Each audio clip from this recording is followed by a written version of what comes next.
Okay. So have you ever seen those ads, the ones that pop up and are like miracle weight loss tea or a supplement that promises to I don't know, give you the energy of a teenager again? Yeah, those ones always make me laugh. Right. And you're left wondering wait, is this stuff legit or is it just, modern day snake oil? So that's what we're diving into today, that whole world of skepticism, especially when it comes to health and wellness, because there's a lot to be skeptical about. And what I find so fascinating is that it's not a new phenomenon. This article we're looking at today does a great job highlighting how the desire for these quick fixes, these easy answers, it's human nature. It's been around forever. No, totally. Speaking of forever, this article had me hooked from the first page with all these crazy historical cures that people actually believed in. Are you ready for this? In ancient Greece, some people genuinely thought gladiator blood could cure epilepsy. Oh, wow. I know, right? Gladiator blood. It's hard to even wrap your head around. It sounds insane now, but it shows just how strong that desire for a quick fix has always been. And unfortunately, there's always been someone there ready to take advantage of that, whether what they were selling actually worked or not. It's like the oldest story in the book, someone has a problem and someone else swoops in claiming to have the solution. Evidence be damned. Exactly. And sometimes those solutions are about as effective as, well, let's just say they don't quite stand the test of time. Yeah. Okay, that's a good way to put it. So, with all that in mind, how do we avoid getting caught up in the hype? Whether it's ancient gladiator blood or today's version of it, I don't know, maybe those juice cleanses that promise to detox your entire system in 24 hours. How do we know what to believe? Right, and that's where skepticism comes in. But a lot of people, they hear skeptic and they think cynic, and it's not the same thing. That's so true. People are like, oh, you're a skeptic, so you don't believe in anything. And it's like, no, no, no, you're missing the point. Exactly. And this article, I think it does a good job outlining that. Being skeptical, it's not about being negative or dismissive. It's really just about asking for evidence. It's saying, okay, that's an interesting claim, but show me the science. Convince me. Yes. Show me something more than just a flashy website or a celebrity endorsement. Exactly. And that's especially important when you're dealing with health claims. Sorry. Things that could actually impact your well-being. Absolutely. So it's about being discerning, being curious, but not just taking things at face value. Yes.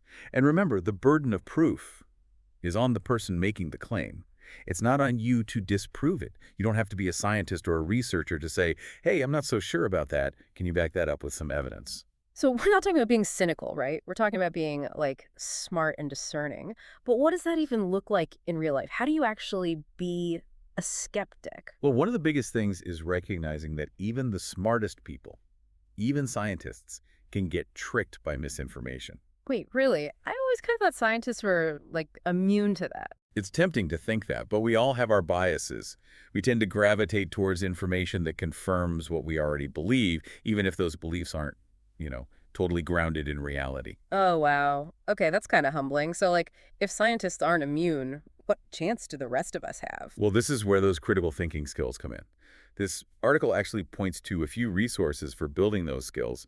Have you ever read The Demon-Haunted World by Carl Sagan? I've heard of it. It's supposed to be really good. It is, and he talks about this idea of having a baloney detection kit. A what? Okay, I'm intrigued. Tell me more about this baloney detection kit.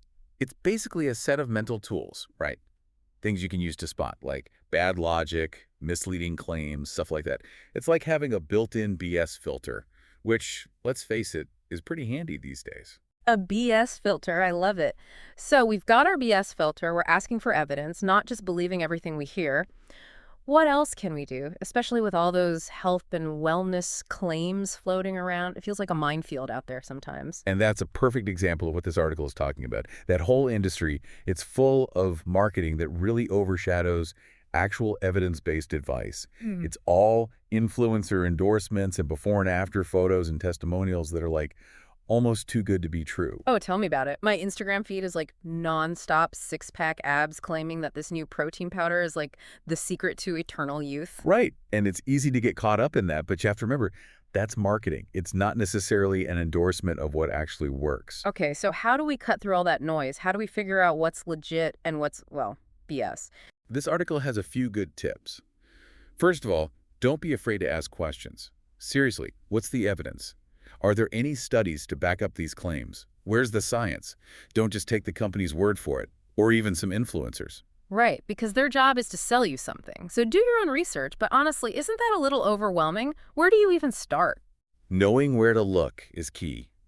Look for information from reputable sources, like the National Institutes of Health, the Mayo Clinic, the Centers for Disease Control, places like that. They're all about evidence-based information. They're not trying to sell you anything. Okay, that makes sense. So check the source. What else? Try to find studies that have been published in, peer-reviewed journals. I know that might sound intimidating, but it's not as complicated as you might think. Websites like PubMed and Google Scholar, they let you search for these articles, and often you can get the main idea just from reading the abstract. That's a great tip. I've used those sites before, but I never thought about looking up stuff like supplements or diet trends. Oh, you can find tons of info on there. And remember, one study doesn't necessarily mean that something's definitively true or false. Look for a body of evidence. And if you're ever unsure about something, talk to your doctor.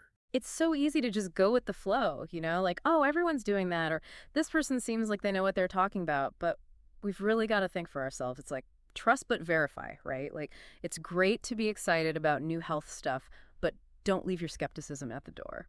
Totally.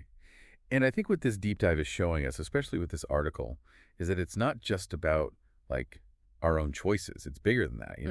It's about building a culture where people feel empowered to make informed choices. Think about it. These health claims, they pop up in conversations with friends, on social media, everywhere. Oh, for sure. How many times have you seen, like, an article about some crazy miracle cure, and you're like, oh, I got to share this, without even, like, thinking twice about whether it's actually true? Right. And that's how misinformation spreads so easily.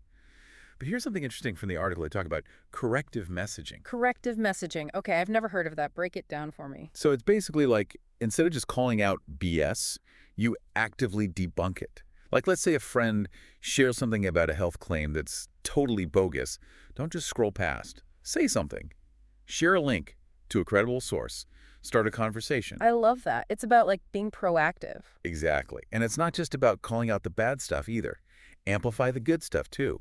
Share those articles from reputable sources. The more we talk about this stuff, the more we normalize it, the better. This has been awesome. So if you could only pick one thing for our listeners to take away from this whole deep dive, what would it be? That a little bit of skepticism is seriously like a superpower in this day and age, especially when it comes to health.